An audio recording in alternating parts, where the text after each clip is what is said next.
Hi, everybody, and welcome back for another David Vance podcast interview. You're very welcome wherever you're watching this one. Anyway, it's good to have you with me. And I'm delighted to have a really special guest with me today. She's been on the show before. In fact, she won't be a stranger, I suspect, to many of you. So rather than have her sitting there in the background, let me bring her straight into the studio. And hello, Catherine Blaiklock, of course. Good morning, David. Thank you. Yeah, no, it's good to see you, Catherine. And actually, before we get into the main body of what I want to talk about, which is the whole sort of restore situation, I wanted to say what a good job I think you've done on the whole halal meat issue, because I've been following your work in that, and I think it's really important, because it's so disgusting what goes on. I don't believe halal has any place in this country, but it should definitely be labelled, shouldn't it? Definitely. And it's a long process. I am still doing FOIs all the time. I'm trying to build up a map of all the schools. We've done all the hospitals. We've got a good picture of those. Well, I've done them. And I am working on FOIs now for thousands of schools to try and build a picture up. And then I've got small cases going on with, so I've got cases with the train company, with a sandwich company, and even with Kensington Palace, who are selling halal in the Orangery. Oh, are they? I've been there. Yeah. And I have that on film. Vox Media and Will Koshaw filmed that, and we got the waitress to say that the sandwiches were the same tray as the halal sandwiches, the chicken sandwiches. But then they denied it by email, but we've got it on film, and it's been proven elsewhere. So it's a big project, and I think that this project is far bigger than I expected, and I think it's going to go on for like 2 years or more.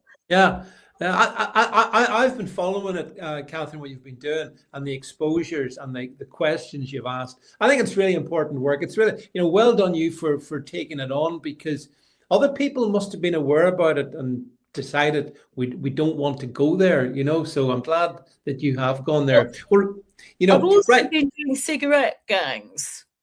So I did undercover work in Great Yarmouth with some volunteers, and we then filmed and got people paying on bank cards, and we got all these samples, and then went to the police and I spent downloading, sort of 100 pieces of evidence for them, and they have raided one of them with rubber bullets and whatever. So so that's something that could be expanded across the country if people are interested.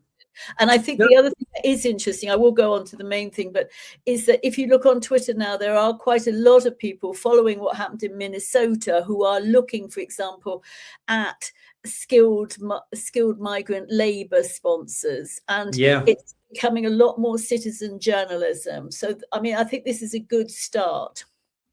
I totally agree with you, and I do think it's something, Catherine, that will only come from those of us outside the mainstream media. They don't want to know about stuff like this. We do, and there's obviously millions of people out there, hopefully some of whom will watch this, who share the concerns that you've raised. But so well done on what you've been doing. I really think it's important and it's good. I wanted to, since the last time we spoke, I wanted to chat to you about, there's obviously been a lot of developments on the political right in the UK. I mean, you had previously, I guess you had the Conservatives, then you had Reform came along, and then you've had Restore, led by Rupert Lowe, coming along. And from what I've been able to pick up, I mean, you were pretty enthusiastic for the Restore project, let's say, and you seem to be quite involved with it. And I just wanted to get your thoughts on where do you think that is going, and what do you think are the challenges? All right, well, let me say the positive thing. I think that Restore have done what other parties, like, for example, Homeland and other smaller parties, have tried to do. But because they had an MP, and also because the Boris wave is so visible in our streets that they hit a public nerve, that they have moved the Overton window. They have put remigration into the vocabulary. And that I would give as well to people in Europe as well, with remigration parties. And you might not agree with Steve Laws, but he's been putting that on the agenda. This was not on the agenda. This was not even spoken about. The most that we were speaking about was simply just stopping more migration and maybe deporting illegals, but it wasn't any broader than that. So, I mean, they have done a very, very good job of doing that. And that's why I was so enthusiastic about them. And they Restore, had started talking about halal, and Rupert had said to me, this stuff you're doing on halal is really important to us, and started talking, obviously done the rape gangs, and really important messaging. So fantastic job. And I don't want to, I've left Restore, but I don't want to criticize them for that research and moving the Overton window, because part of the problem is that the Conservatives have been so soggy, and Farage has been quite wishy-washy and changing his opinion on things. So that is really great. So that was why I was so enthusiastic about them. But then we get into the realities of what it's like as a political party, and that is a completely different thing. And that it's been quite disillusioning. And also, we have this terrible problem. I mean, you can argue that the left have a problem too, but we've got a new problem, which is, this split, these splits, and people who really don't like each other. I mean, I'm talking about Nigel and Rupert, for example. They really now do not like each other at all. I don't know how you'd get them in a room together. No, it's this impossible. is a real problem. And then, but the issue with Restore is effectively that Restore is not being run by Rupert. It's being run by a guy called Alistair Harrison, who was in the EU with Rupert, and then he was in Reform, and he was actually a special advisor to James Carver a while ago in UKIP. So I think he spent most of his life in Brussels. And I also think that Rupert has been used to dealing with companies and organizations that are effectively dictatorships. He ran Southampton Football for a long time. He went through a vast number of managers. But these are employees. But we're now dealing with a volunteer organization, and volunteers, especially in politics, need to be loved. And if they're not loved, they leave or they don't do things. And so, they and I think, I mean, Makerfield was I would say I'm guilty of this being delusional in Makerfield. I was just as guilty as everybody else. I wasn't listening to my rational brain about what was going on, because I went a number of times. So I went twice. I went at the beginning of the campaign, and then I went at the end. And there was this hype, and they were like just hyping it to the point where they could say they could win, or they would get 20%, this, that, and the other. And thousands of people turned up, and they got 6.8, 6.9, I think. So it was a real issue, and there was no analysis then afterwards of what went wrong, how the candidate was picked. I was quite critical about the candidate, not personally. I have nothing against the lady, but no, I think it's Rebecca Shepherd. She was the candidate that you never saw, who never did interviews. I mean, to me she was an invisible candidate. Certainly from the media point of view, Catherine, I found it very strange. Did you not? I mean, what was the strategy? Who was saying, listen, the thing about Rebecca is she must never speak?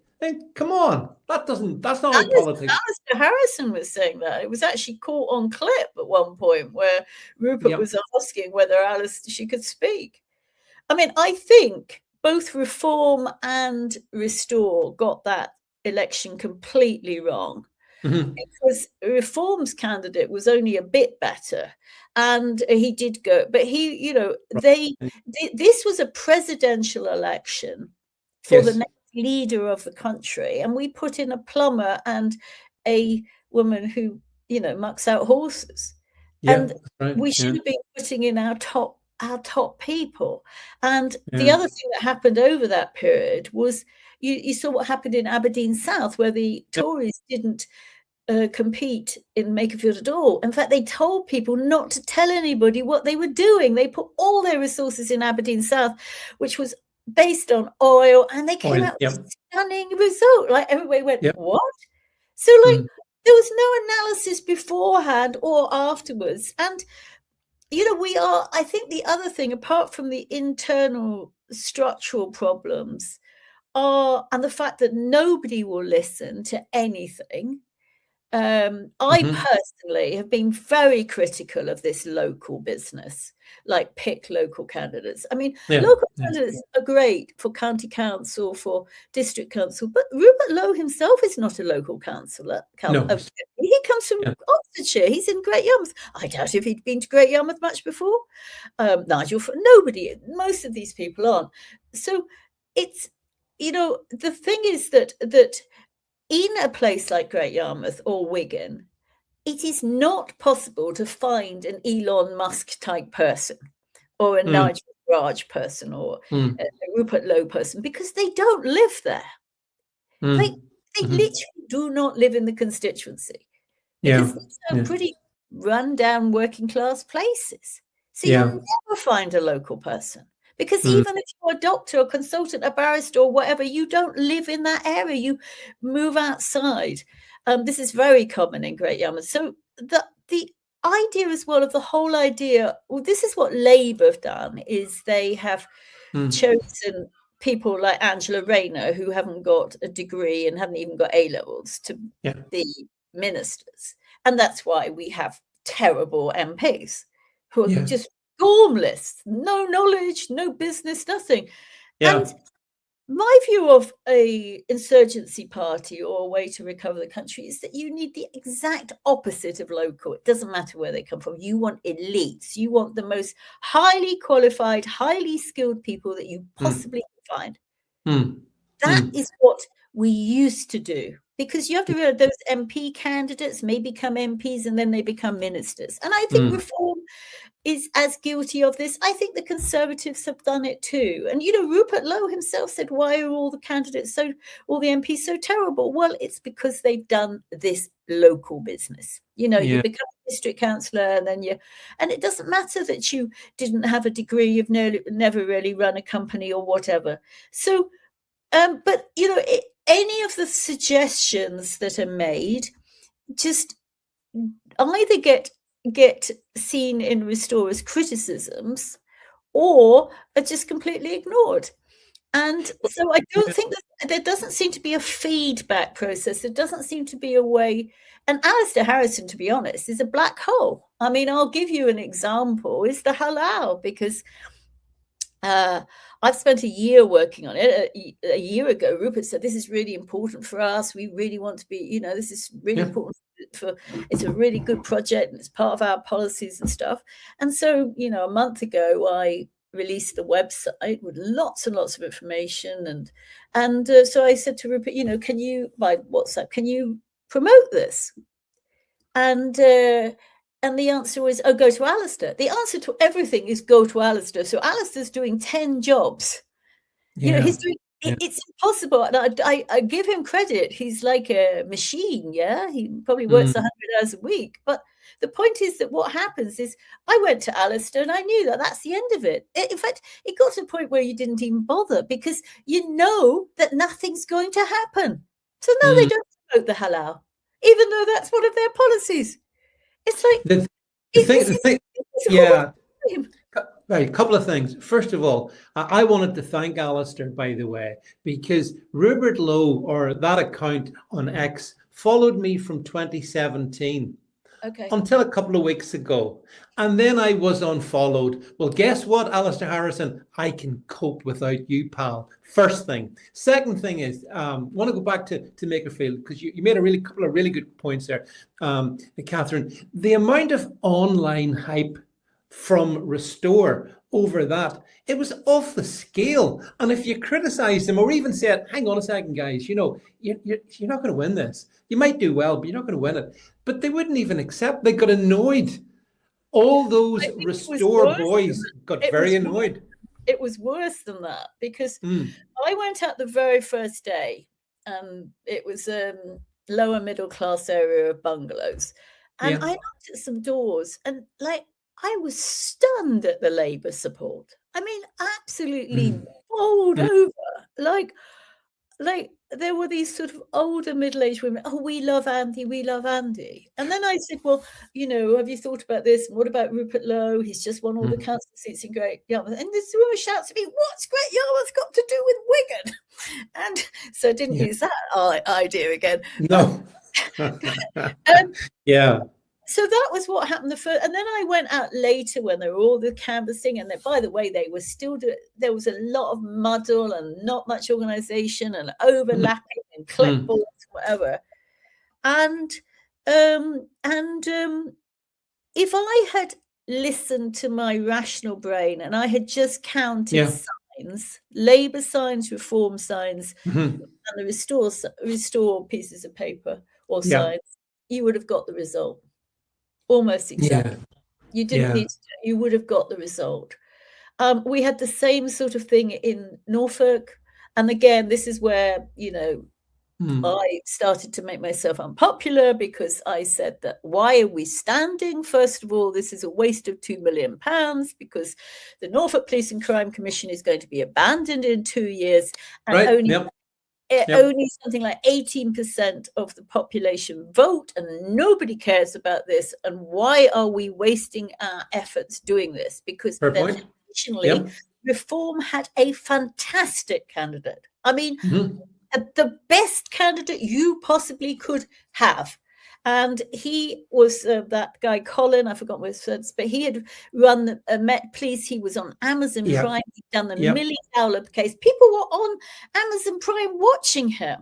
And I had a friend of mine who is in Restore, who worked for the police, for the National Crime Agency for a very long time. And she said, oh, I'd vote for the Reform candidate. And I told one of the councillors, and they shouted at me and said, they're not proper Restore people, whatever. It's like, well, no, he's a very good candidate. Sometimes we have to vote for very good candidates. And even the independent was very good. And so, we put up another relatively weak candidate without having really much consultation, wasn't advertised. Nothing is advertised. It's just like somebody's met somebody in the pub or shooting, or somebody has, that's how it feels. And it's very male chauvinist. I mean, it's like unbelievably so. It's to the point, I mean, that there's two lawsuits, two cases going through the House of Commons about Rupert's office, about bullying claims. I'm aware. But that is quite pretty sort of, I can understand how that could have happened. And they haven't picked people on merit, and they haven't advertised roles, even paid roles. They've had so many offers, but I think all these things are quite minor. The real issue is move the Overton window, but then you really are in danger of just making us have a left-wing government. I mean, I would argue that all three of them, Nigel, Kemi and Rupert, are just as bad. Kemi and Nigel, let's not make any bones about it. I'm not picking out Rupert. They're both, all of three of them would need to have their heads banged together and divide places up in constituencies, where, like, for example, my area, Restore haven't got a hope in my area. Not a hope. None whatsoever. Because it's affected effectively a reform conservative fight, and Yeah. and the Conservatives are more likely to win that fight there than Reform.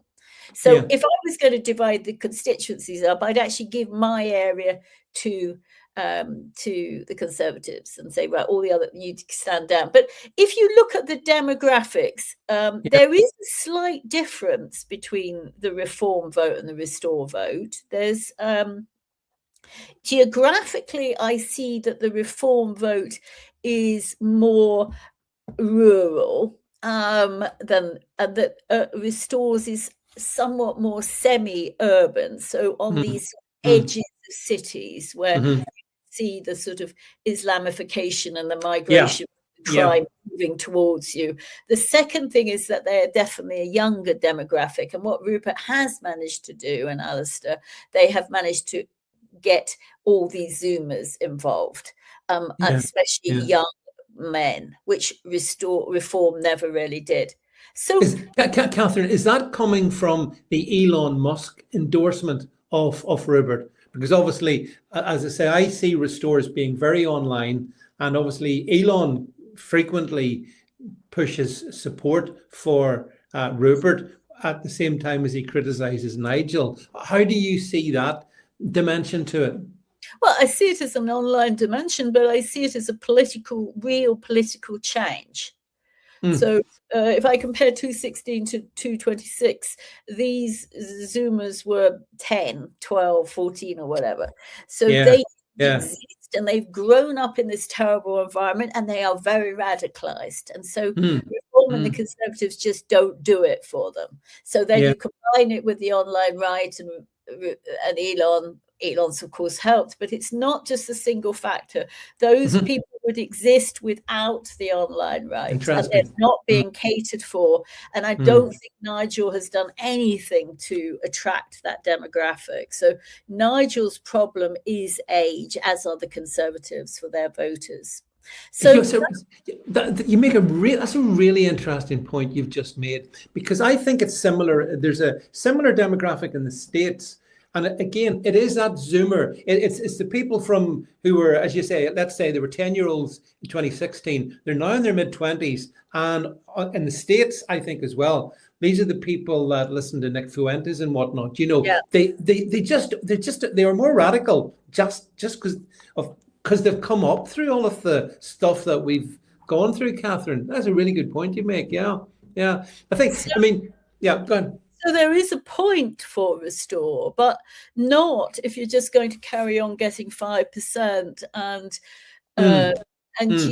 you know, and I think they are diverging from their main focus, which they really should just be focusing on some of the things that the other parties are not, on immigration. They have clear messaging, because they've had lots of muddled messaging, which is Rupert's been different from the online voice. Like saying what multiculturalism is okay. I mean, I just think that they should listen and say, look, Rebecca Shepherd was not okay, and why it does. And I got told, she's a decent person. I'm sorry, we expect all MP candidates to be decent people. That's a given. That's a minimum, that they don't have a criminal record. That's a minimum. They don't beat people up in pub car parks or whatever. That's a minimum requirement. Everybody should have that. But, come on, don't just run from pillar to post and then not allow people to go to hustings. I mean, even in the mayoral elections that are tomorrow, the candidate who is Marlon Tagg, who's very good, I think he's a good candidate. That is a good candidate, but he didn't attend the hustings. I saw that. And then there have been other issues about ignoring the media, because there's sort of which was very much the Gerard Batten strategy, which failed dismally in UKIP, which is all the media are terrible. They will all stitch you up. So let's just not do them. Whereas Trump did the opposite, was let's really engage. Let's get there all Yeah. the time.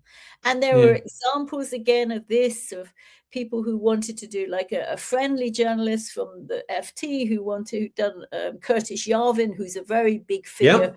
on the right in the States. He'd done a really big spread, which is pretty sympathetic. And again, Restore were asked to do it, and goes to Alistair into the black hole, and it doesn't get done. And there were many examples where media was not taken up. And again, like, you can't win without media, because your only product is words. You have no other product.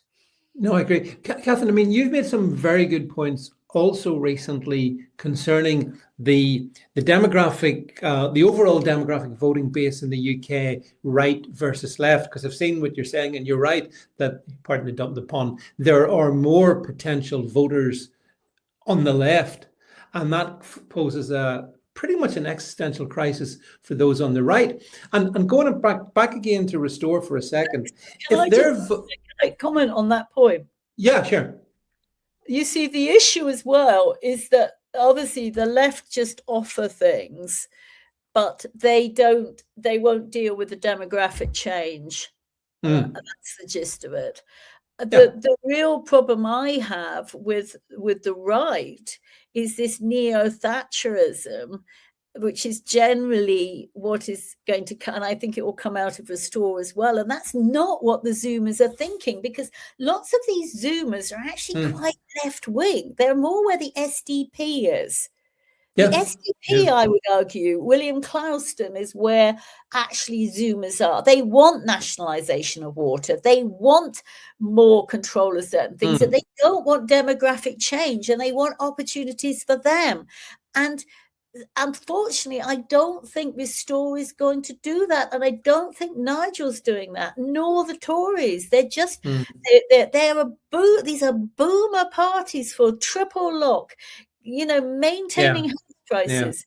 Okay, we can tinkle at the BAME and job opportunities and not import so many people, but at the end of the day, we have this crisis in the Zoomers is coming from the economics and the lack of opportunities. That's fair point. So I think actually the SDP are nearer the mark of where the economics should be. Yeah, well, then the point I was going to try to make was that if Restore continue to poll at around 5, 6, 7%, whatever it is, round about there, let's say, if it stays at that, what I would see is that come any future elections, general election or otherwise, that's going to have a decapitation effect on Reform's prospects, where there's probably that difference between them and Labour. And now we've got Labour given a temporary resurgence or otherwise by King of the North, Andy Burnham. I'm not sure. I get that Restore's tougher policies have a ratchet effect and toughen up Reform, which is good. But if by taking that 6% of the vote, it screws everything up, does that not make Restore a bit of a danger? Yes, terrible. And then, I mean, there's somebody called Raw Egg Nationalist. You've probably heard of him. He's got hundreds of thousands of supporters, but he's just written this morning, look at this. This is the stupidity of Restore voters. They would prefer we get a Marxist government and lose, and we don't want to win. We just want to vote ideologically for what is true. And it's like, this is like just saying, I mean, it's sort of like another version of this religious stuff that we see on, with sort of left-wing women who are like ideologically, they're like a religious cult. And this is the problem with Restore. It has become cult-like rather than rational. And it's a shame because and I don't know where this goes. I really don't. I mean, Nigel, I would also argue that it depends on each constituency. So, for example, in a constituency like mine in Norfolk, are already fairly conservative, then that vote might, that vote could change and mean that, or in North Norfolk, where you've got Conservative and a big Lib Dem contingent, where Norman Lamb used to be, you might tip it back to the Lib Dems. It's not necessary. It can turn all sorts of permutations. It could be Reform losing to Labour. It could be losing to the Lib Dems. South of England will be that sort of environment. In Devon, Cornwall, where the Dems will gain, but the Greens might even gain in certain places. So, just imagine if, we know that Matt Goodwin did lose in Gorton and Denton. Gorton, he did, I think it was much nearer. Restore go in there and Labour guaranteed to win. See, but I got the impression, Catherine, from what I saw from Restore online during Makerfield in particular, they were most concerned that Reform didn't win. That was almost their problem. And if you take that more nationally, would you say, from what you saw inside, that Restore is very much about Restore, and when it comes to the broader political outcomes, like you've just talked about, because they could be everywhere, they don't really care. They're not bothered. It's about Restore. I would say I'm guilty of it. When I was in Makerfield, I would get sent to talk to reform houses. Reform houses you considered you could convert. Reform houses basically believed the same thing. Labour houses were going to shove the door in your face. But it's if you're going to be a insurgency party, I've suggested, for example, that they only fight local elections, very small local elections where they can build up a base, or where they fight, in my scenario, which of course is not going to happen unless Trump or Elon Musk come in and bang some heads together. But in my scenario, Restore would get 5 seats. They would get 5 places where they can stand. They're 5 places. And then they will get a few seats, and then Reform will get these seats, and they will be an umbrella, and Conservatives will. And we have to hold our noses, because we might not like everything, but we will end up with Marxism forever. There is a real possibility. And the other issue that's really concerning is that demographics are shifting so fast that we now don't have a majority on the right. It's gone from 50-50 to like 54-46 if you add these numbers up. And every year it will be getting worse by maybe 1%. Well, see, I agree. That's why I reckon 2029 is going to be the pivotal year. Either we win, and all that matters is victory, or we're doomed. We will then live essentially in an Islamo-Marxist entity, where views like ours, Catherine, will be heretical. I mean, I say it as fundamental as that. Would you agree, or is that too an extreme a view? I think we never know what events happen.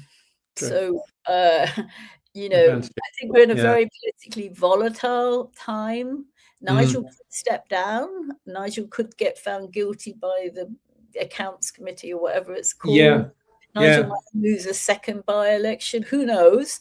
Then I think it becomes more of a Restore Conservative thing, and then there may be a coalition between them. But I think Restore's job really is to keep pushing remigration and the Overton window, and not keep on with, or I'll give you another example of something that I didn't comment on this, but I wasn't particularly happy about it. I thought it was when they released the rape gang report 2 days before Makerfield. It was terrible for so many reasons. It was terrible because they had to rush getting it together. So there were bits wrong with it, but minor. It was terrible because this is effectively should be a non-political issue. Correct. It shouldn't be used for an election. It should be, obviously there are opportunities, but this perhaps should be released to Andy Burnham's coronation. Same point. and it had no impact. And so there's all this bubble noise going on, and it just got drowned. And I thought that was another strategic error, and that's what concerns me about the whole issue. Yeah, we're going to wrap up shortly, but a couple of things, because I'm interested in your view, your opinion on. Do you think Nigel Farage has this been a smart move to preempt this, to trigger the by-election in Clacton, or do you think he didn't figure that all the other parties were going to, including Restore, would back away and say we're not standing? What's your take on that? I think it was a bit strange. I really think it was a strange move by Nigel. I do think that some of the other parties all talk together. I mean, they do talk to each other. It was the same when, for example, you remember when Davis Ames was assassinated? Yeah. Parties all decided, except the Conservatives, to all stand aside. So I think the whole thing was just very, very strange. It seems to, by the way, have gone off the boil, doesn't it? Nobody's even talking about bin face anymore. It's just sort of I guess everybody's on holiday and it's the summer, but it is. Yeah. So my view, if you are a resurgent party, is make links to other parties, keep pushing the Overton window, be very strategic about what you're putting out. Don't stand in random elections that use all your energy, use all your volunteers' energy, demoralize the party. Get some small wins with local elections, get some really good wins with, like, their research seems to have disintegrated as well now, because, of course, the reason it's disintegrated is they're rushing around the country, trying to set up all these branches and trying to stand in these elections and pulling people. And there's just like no energy left. You suck the energy out. I think, Catherine, I think your views are really interesting in this one. And I mean, as someone who's been in small political parties as well, so I know exactly how I mean, it's very challenging to start any new party and then to make it national. And it's very tricky. It's very tricky indeed. And, it's I've been fascinated by what you I would have done it differently, but, I would have said, right, 650 branches is completely impossible. Let's do it by county. Let's find one really good county person, because counties are not that big. Most people, if they want to travel, can travel an hour and a half and 3/4 to a meeting, or you put it centrally in the middle of the county, you could probably get, so they only have an hour to travel. And then you have 60 people to deal with, not 650. And 60 people is a number that you can choose really good people. You can really have a strategy with those people. Not do it this way, not the other way. Yeah. Yeah. It's going to be we have a general election, or we have all these council meetings. I mean, it's just council elections next year. It's just going to be chaos. A final question. Just you've prompted the thought. What would happen if Andy Burnham called a snap general election in the autumn? What would happen for Restore? I think they would put up a pile of candidates and they wouldn't stand in. They would lose their deposits, is what I think would happen. Or they would scrape their deposits. But I think that it would hurt Nigel reform considerably in seats. Yeah. Well, the thing is, Catherine, as you mentioned earlier, the thing about politics, it's events. Events, dear boy, events. We never know exactly what's going to happen. But what I would suggest is, everyone, that you do please make sure that you follow Catherine over on her X there. Catherine, we've known each other a good while now. I mean, I do think that the stuff that you do and that you put up, it's really, really important. I think you're a very interesting voice on the political scene. And, I'm fascinated by, we all go on these political journeys, don't we? We think, oh, this is going to be great. And then we think, hang on, I'm not sure about that, but we have to go there. And you've certainly, been there, and you've kind of, you've I think made a big contribution. So listen, what I want to do is thank you so much for coming on with me. And it's a pleasure to see you again. Let's keep in contact. And can I invite everyone, as I said, do make sure you follow Catherine, and I'll see you all soon. From Catherine and myself, it's good night. Good night.